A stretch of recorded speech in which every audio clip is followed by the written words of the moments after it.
that they cannot happen.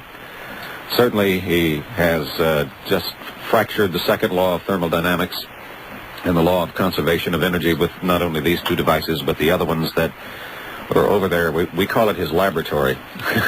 Well, you've seen it and I've seen it. It's too bad he doesn't have a real laboratory to work in.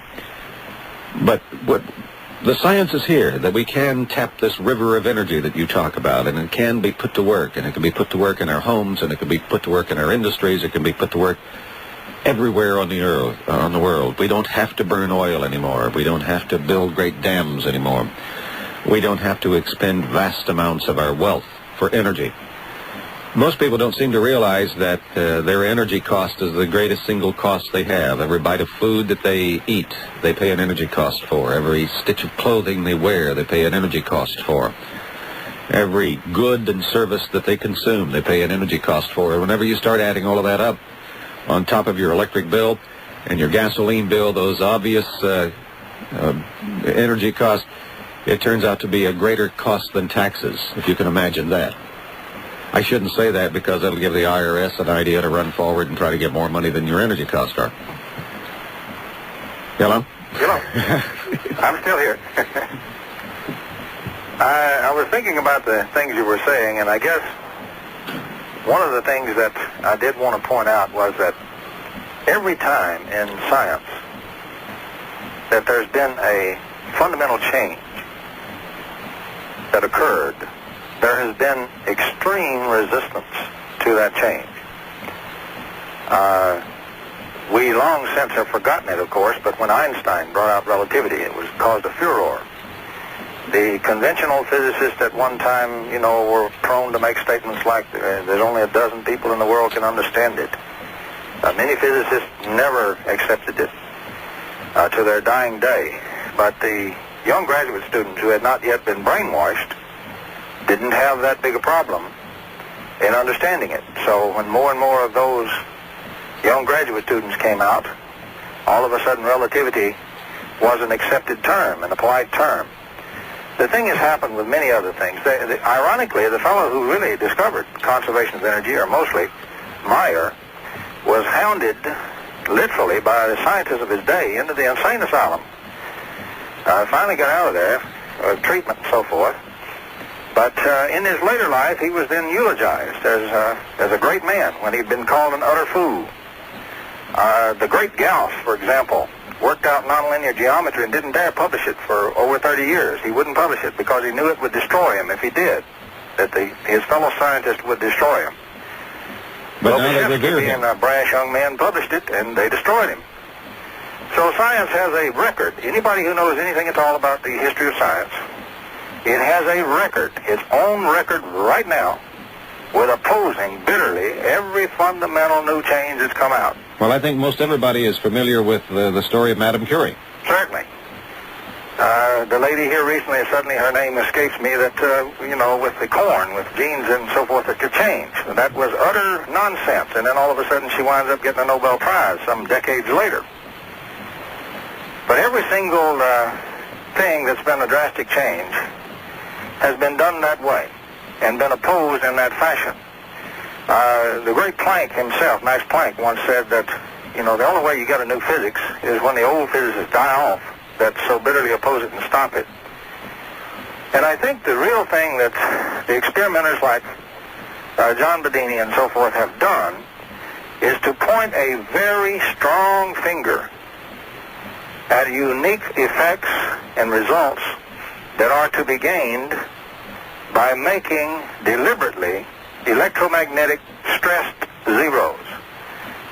And I think the thing to do is to say, look, these kinds of effects have not been investigated by the universities. Don't you think it's about time that the universities themselves started doing the investigation? I've reached this point.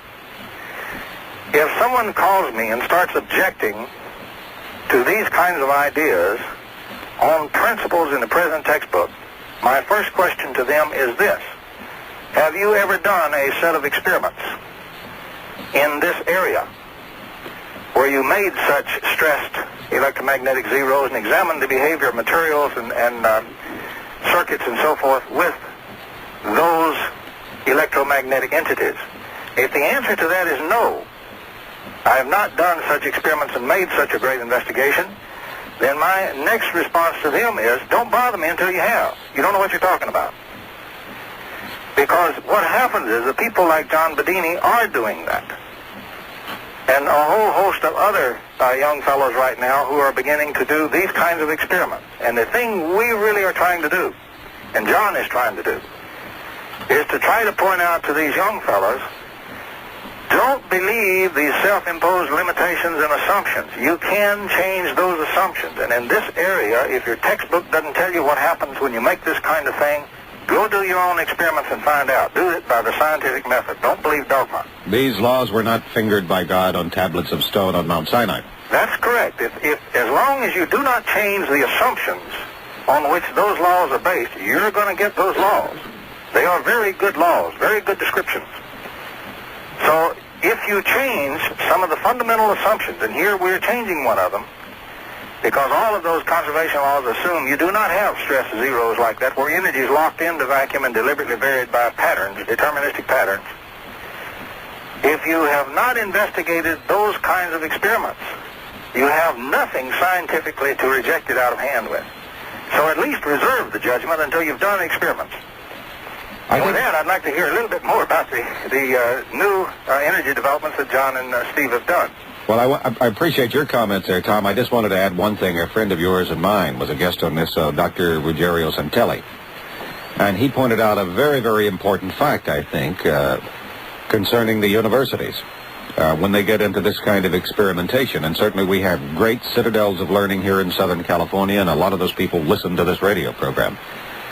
And we have great aerospace industries that are deeply involved in science. But if they were to start getting into these experiments, they have all at once rendered their textbooks useless. They have kissed off great grants, goodbye, and contracts, goodbye, based upon an old science. And they do not want to upset the economic apple cart or their egomanic apple cart, because they are now the great gurus of science. We do have that problem of ego to deal with, don't we? Yes, we do, and I can't resist giving one quote. This quote is from the McGraw-Hill Encyclopedia of Science and Technology. You know, standard whole shelf of reference books all in one great encyclopedia. Very well done set of books, by the way.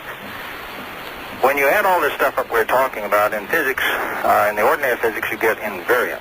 That's behind all the conservation laws, or they go hand in hand together. If you do what we're talking about, you break the idea of invariance. If you oscillate space-time, the curvature of space-time, you do not have to have invariance from one time or one place to another. And let me give you the quote.